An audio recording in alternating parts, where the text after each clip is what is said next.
Assalamualaikum warahmatullahi wabarakatuh. Saya Siska Anggraini, NIM 2018 1320003, mahasiswa Universitas PGRI Palembang, Program Studi Pendidikan Akuntansi. Baiklah, saya di sini akan memaparkan proposal penelitian saya yang berjudul Hubungan kemampuan dasar siswa dalam berbahasa Inggris dengan istilah-istilah dalam pembelajaran akuntansi dasar di SMK Negeri 1 Lempuing Jaya dengan dosen pengampu Ibu Dian Eka Amrina, Sarjana Pendidikan, Magister Pendidikan.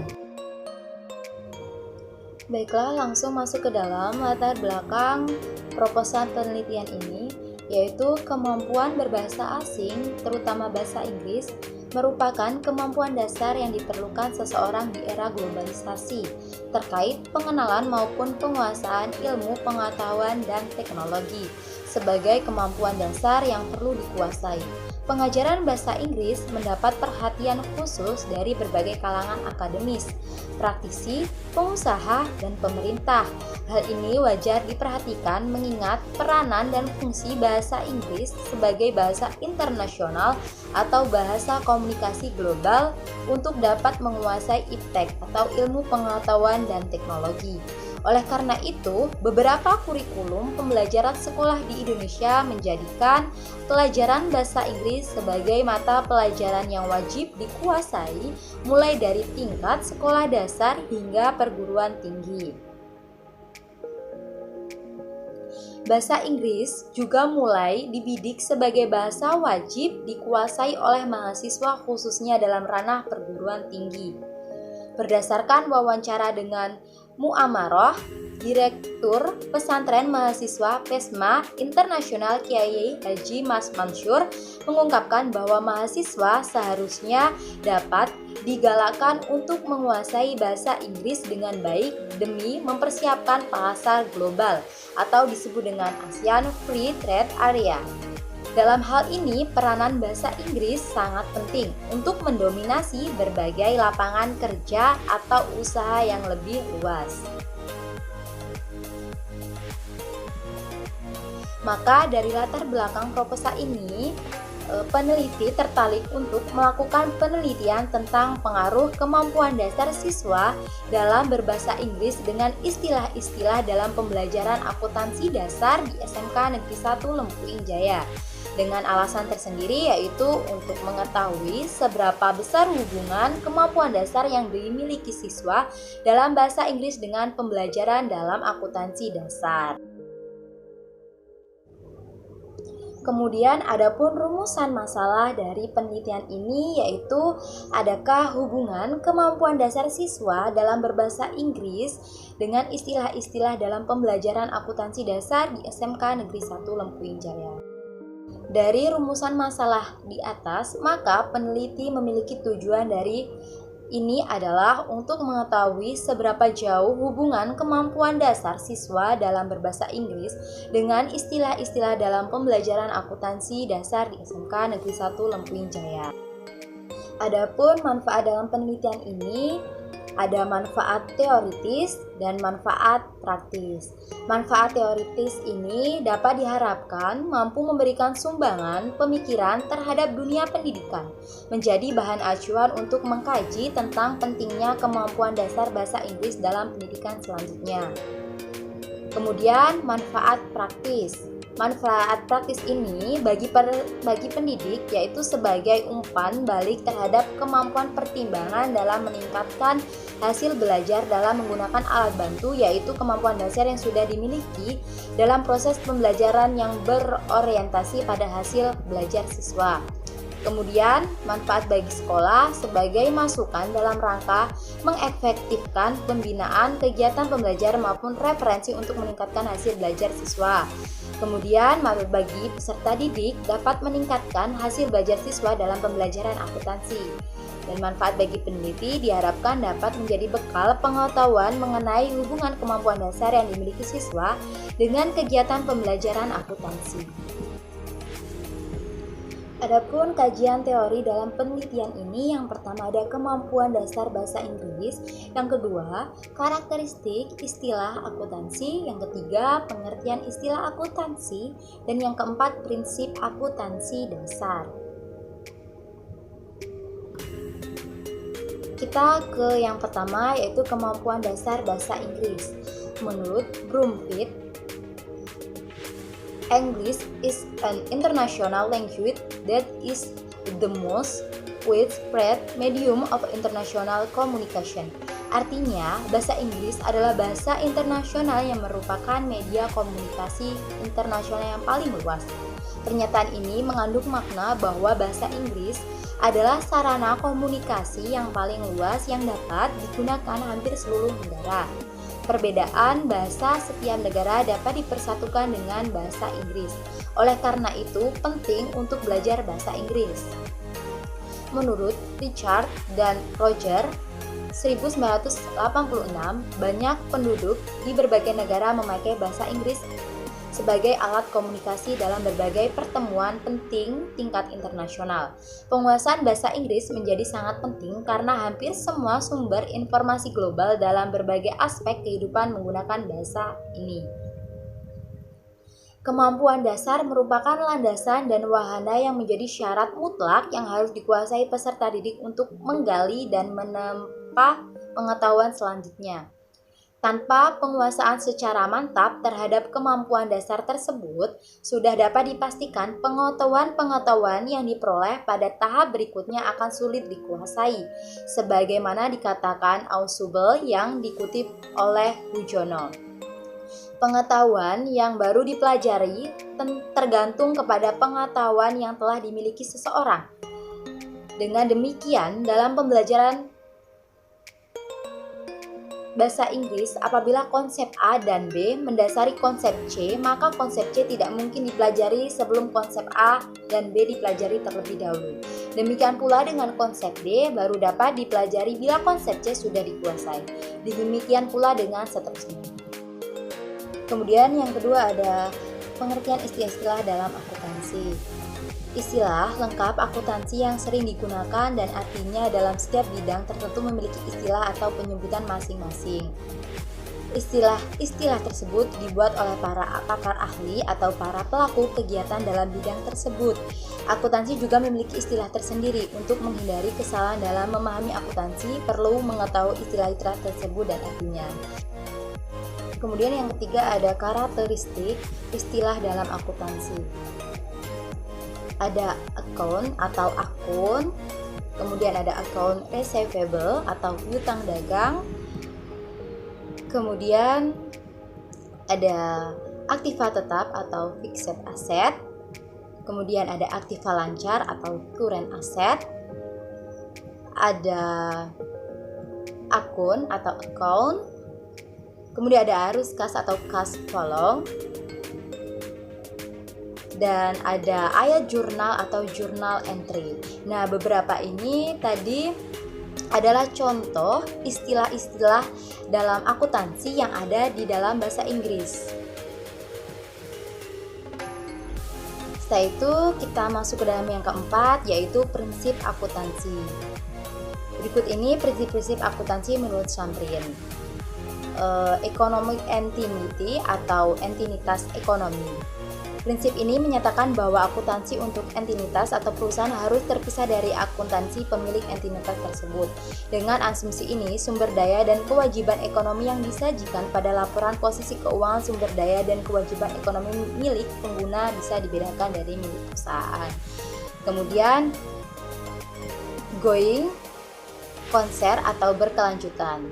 Prinsip ini menyatakan bahwa sebuah bisnis atau perusahaan akan beroperasi seumur hidup. Kemudian ada historical cost atau biaya historis. Prinsip ini merupakan dasar dalam melakukan valuasi aset dan liabilitas. Kemudian ada monetary unit atau satuan moneter. Prinsip ini menyatakan bahwa akuntansi hanya mencatat transaksi bisnis yang bisa dinyatakan dalam satuan moneter atau uang. Kemudian ada periodicity atau periode waktu. Prinsip ini menyatakan bahwa laporan keuangan yang merupakan ukuran aktivitas perusahaan disusun berdasarkan periode waktu tertentu. Kemudian ada accrual accounting atau akuntansi akrual. Prinsip ini menyatakan bahwa dampak ekonomi dari transaksi harus dicatat pada saat terjadi, bukan pada saat kas diterima. Kemudian ada revenue recognition atau pengakuan pendapatan. Prinsip ini menyatakan bahwa pendapatan atau penghasilan dari menjual barang atau jasa harus dicatat jika jumlah dan waktu bisa ditentukan dengan jelas dan kapan-kapan penghasilan tersebut selesai diterima. Kemudian ada matching atau berpasangan. Prinsip ini menyatakan bahwa beban atau biaya yang terjadi atau timbul pada proses pengiriman, produksi, dan penyampaian barang atau jasa dicatat pada periode yang sama dengan pendapatan yang berkaitan dengan biaya tersebut. Kemudian, konservasi atau konservatif. Prinsip ini menyatakan bahwa laporan keuangan harus bisa mengasumsikan bahwa nilai yang dicatat pada laporan keuangan merupakan hasil perhitungan yang konservatif agar tidak overstage atau lebih dari nilai sebenarnya. Dan misleading. Kemudian ada full disclosure atau pengungkapan penuh. Prinsip ini menyatakan bahwa laporan keuangan dan catatan yang berhubungan dengan laporan keuangan harus memasukkan apapun informasi yang cukup signifikan untuk mengembalikan keputusan pengguna laporan keuangan.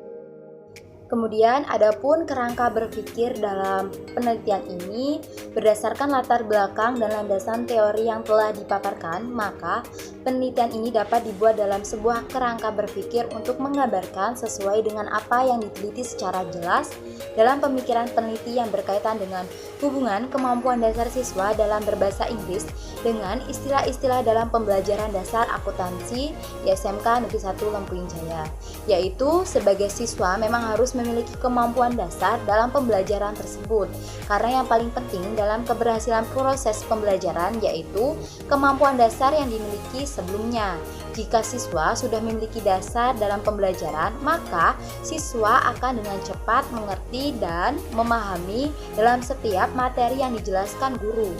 Karena dari dasar kemampuan siswa, maka kecenderungan dalam setiap pengertian dan perhatian terhadap materi akan semakin memengaruhi keberhasilan siswa tersebut. Adapun hipotesis penelitian pada kali ini adalah adanya hubungan kemampuan dasar siswa dalam berbahasa Inggris dengan istilah-istilah dalam pembelajaran akuntansi dasar di SMK Negeri 1 Lempuyung Jaya.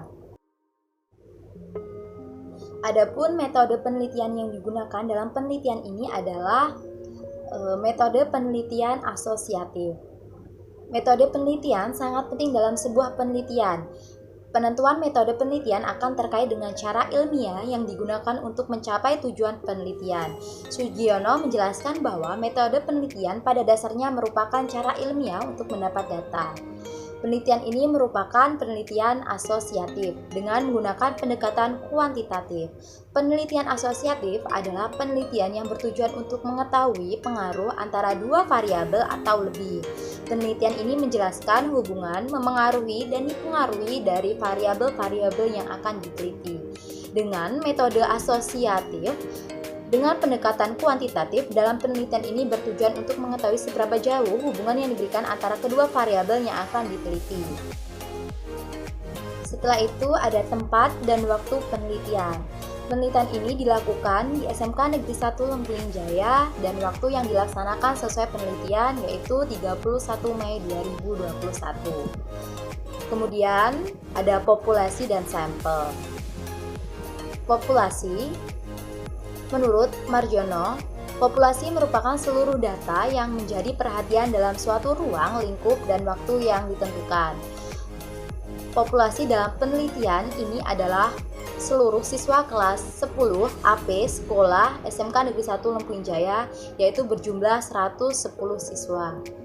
Dengan sampel merupakan bagian dari jumlah dan karakteristik yang dimiliki oleh populasi tersebut.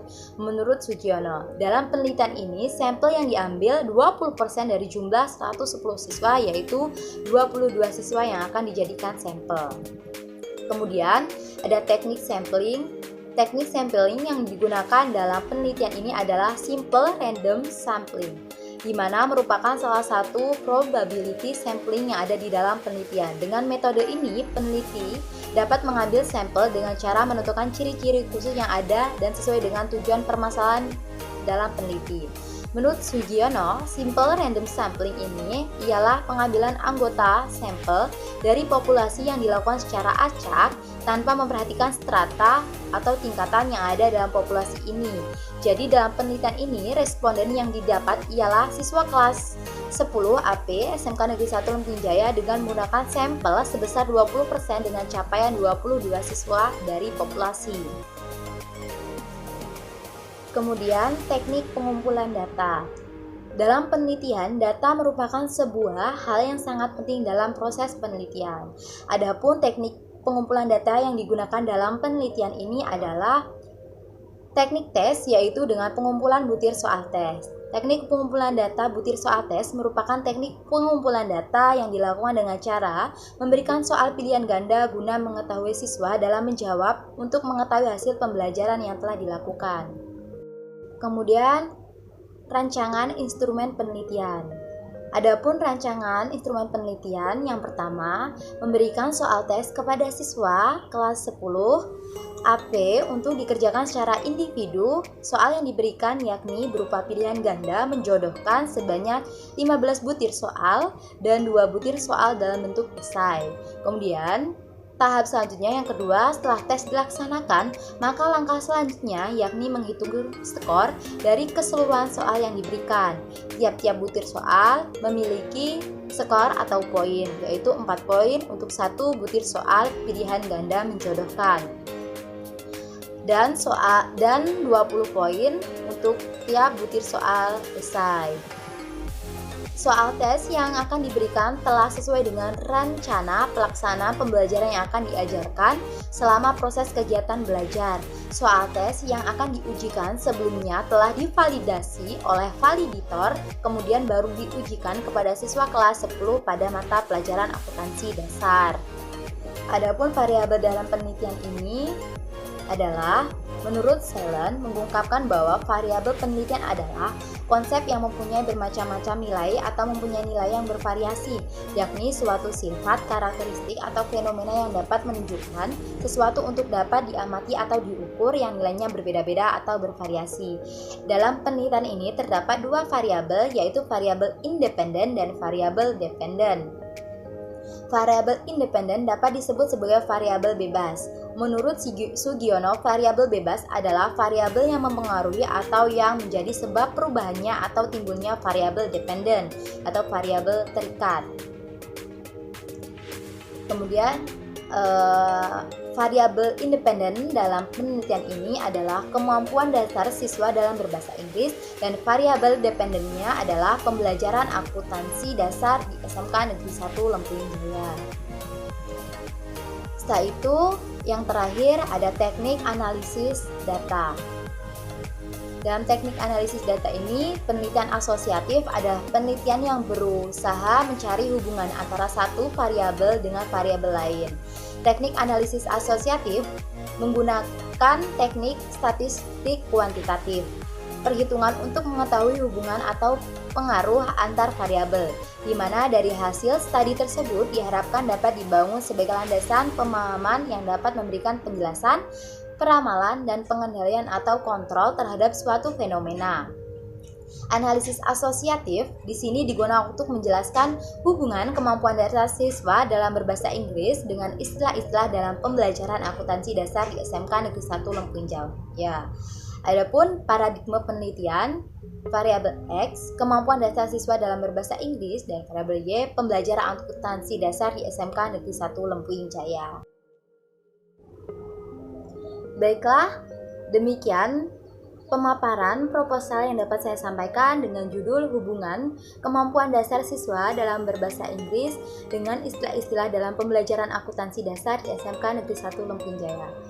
Semoga apa yang telah saya sampaikan dapat bermanfaat, dan apabila ada salah kata dalam pengucapan, saya mohon maaf. Saya akhiri. Wassalamualaikum warahmatullahi wabarakatuh.